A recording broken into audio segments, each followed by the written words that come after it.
آج جو ٹاپک ہے میرے پاس وہ یہ ہے کہ لوگ کورٹ میرجز کیوں کرتے ہیں. کورٹ میرج کی بہت بڑی ریزن کیا ہے. میں ابھی لاء کے والے سے بات نہیں کر رہا کہ کورٹ میرج کس طرح ہوتی ہے، وہ اس کی ہم ایک سیپریٹ ویڈیو بناؤں گا. لیکن پہلے میں آپ لوگوں سے یہ بتانا چاہتا ہوں کہ لوگ اس نوبت تک جاتے ہی کیوں ہیں کہ انہیں کورٹ میرج کرنی پڑ جائے. دیکھیں، ہمارے معاشرے کی ایک بہت ہی ایک خراب قسم کی سوچ ہمارے معاشرے میں پائی جاتی ہے. وہ یہ ہے کہ لڑکا اور لڑکی پسند کی شادی نہیں کر سکتے. اب ہوتا یہ ہے کہ جب لڑکا لڑکی ایک تو ڈیلے میرجز کے اندر، یہ بھی بہت بڑی وجہ ہے. خواہ مخواہ میں شادیوں کو ڈیلے کرنا، خواہ مخواہ میں لوگوں کو والدین جو ہیں وہ بلا وجہ شادیاں نہیں کرا رہے ہوتے فائنینس کے اوپر. فائنینس بھی ایک نیڈ ہے، میں اس کے بالکل میں یہ نہیں کہہ رہا کہ فائنینس کی ضرورت نہیں ہوتی، بالکل ہوتی ہے اور اس اسپیکٹ کو ڈینائی بھی نہیں کیا جا سکتا. لیکن اس کے باوجود بھی جہاں نرمی کی ضرورت ہے وہاں تھوڑے سا نرمی سے پیش آنا چاہیے. دوسرا، پسند کرنے کے اوپر کوئی قباحت نہیں ہے. ہمارا مذہب اسلام جو ہے وہ کسی بھی بے بنیاد روایتوں کو نہیں مانتا. اگر ہمارے خاندان میں کوئی ایسی چیز چلتی آ رہی ہے کہ پسند کی شادیاں نہیں ہوتی ہیں تو اس طرح کی روایتوں کا اسلام ہمارے مذہب سے کوئی تعلق نہیں ہے.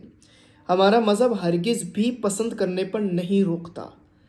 ٹھیک ہے، ہاں والدین کی ریکوائرمنٹ بہت ضروری ہوتی ہے، لڑکی کے ساتھ ولی کی ریکوائرمنٹ ضروری ہوتی ہے. تو ولی کو بھی یہ چاہیے کہ جو لڑکی کے والد ہیں ان کو یہ چاہیے کہ وہ اس چیز کو آنر کریں اگر کسی چیز کے معاملات میں پسند کیا گیا ہے. ایک چیز میں اور بتاؤں کہ میں ریسرچ کرنے سے منع نہیں کر رہا. اگر کسی صورت میں والد کو یہ شک ہے کہ لڑکا جو ہے وہ غلط صحبت میں ہے یا لڑکا جو ہے وہ درست نہیں ہے تو ڈیفینیٹلی وہ اپنی بیٹی کو روک سکتے ہیں. لیکن صرف اس بنیاد پر منع کرنا کہ ہمارے خاندان میں ایسا نہیں ہوتا یا یہ کوئی بے حیائی کی علامت ہے یا یہ کوئی بہت بری چیز ہے، تو یہ سارے ریزنز بن جاتے ہیں. جب ضرورت سے زیادہ اسٹرکٹنس شروع ہو جاتی ہے تو یہ وجہ بنتی ہے کہ لوگ کورٹ میرجز کو آپٹ کرنا چاہتے ہیں. حالانکہ کورٹ میرجز کے ذریعے ہم لوگ جو ہے وہ کورٹ میرجز کرواتے بھی ہیں. ہم لوگ خود اس میں کیا نام ہے بطور وکیل ہم لوگ اس میں ہمارے پاس یہ ہمارا کام ہے کروانا. لیکن اس چیز کو ہم لوگ اپریشیٹ نہیں کرتے.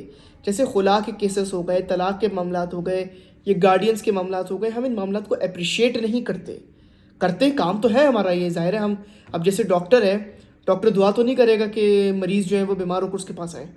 ڈیفینیٹ بات ہے کہ وہ یہ نہیں چاہتا کہ مریض آئیں، لیکن اس کا کام تو ہے علاج کرنا. تو اس طرح ہمارے پاس جب لوگ آتے ہیں کورٹ میرجز کے لیے تو ہم کورٹ میرجز ان کی کرواتے ہیں، لیکن ہم اس چیز کو اپریشیٹ نہیں کرتے.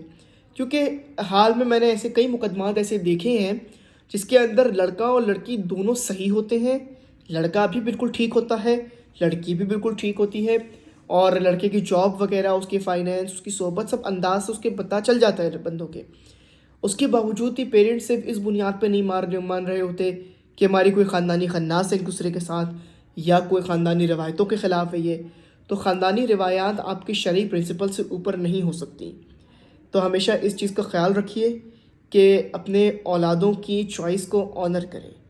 کیونکہ حضرت علی رضی اللہ تعالیٰ عنہ کا یہ قول ہے کہ اپنے وقتوں کو اپنے بیٹوں کے وقتوں سے کمپیئر نہ کیا جائے، کیونکہ جب وہ پیدا ہوئے تھے تب حالات فرق تھے، یہ پیدا ہوئے تو حالات فرق ہیں، اور ہوپ فلی جب ہماری اگلی جنریشنز ہوں گی تو ان کے لیے بھی ٹائم ڈفرینٹ ہوگا. تو اس لیے ہمیں یہ چاہیے کہ اگر وہ ان اسلامک ایکٹیویٹی پرفارم نہیں کر رہے تو ان کی چوائس کو آنر کیا جائے. تھینک یو سو مچ. السلام علیکم و رحمۃ اللہ.